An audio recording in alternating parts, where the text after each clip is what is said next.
The next type is register addressing mode. So here we have to check in the instruction that is source operand and the destination operand. If both of them are the register, or it may be 8-bit register or 16-bit register, then this type of addressing mode will be considered as a register addressing mode. So in this example, move x, bx, these two are the 16-bit register. And in the second example, that is AND AL, BL, these both are the 8-bit register. So whenever in our instruction, both of them, that is source operand and destination operand, will be the register is given, then that type of addressing mode will be recognized as a register addressing mode. The fourth type is register indirect addressing mode.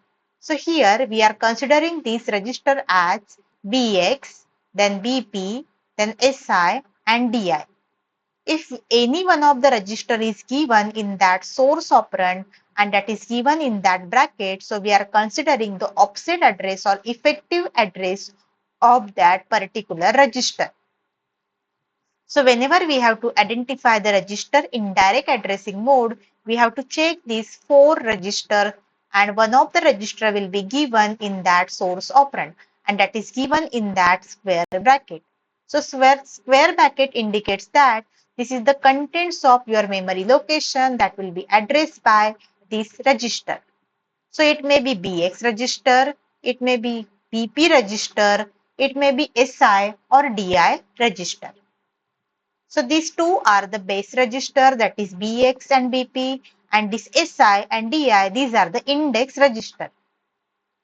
So any one of the register will be there and it is given in that square bracket. So it indicates that the memory location will be given in that source operand. So our 8086 CPU will access the memory location indirectly through the register value, so that it is called as register indirect addressing mode. Because you are using here the register set, but we are using here the square bracket. So square bracket indicates that the memory location of that particular register. So the third type is register addressing mode and the fourth one is register indirect addressing mode. So what is the difference between these two addressing modes are given? So in the first addressing mode, both the registers are given in that instruction. But in the second addressing mode, that is in the register indirect addressing mode, we are giving both of them are the register, but in that source operand, we are giving here the memory location of that particular register.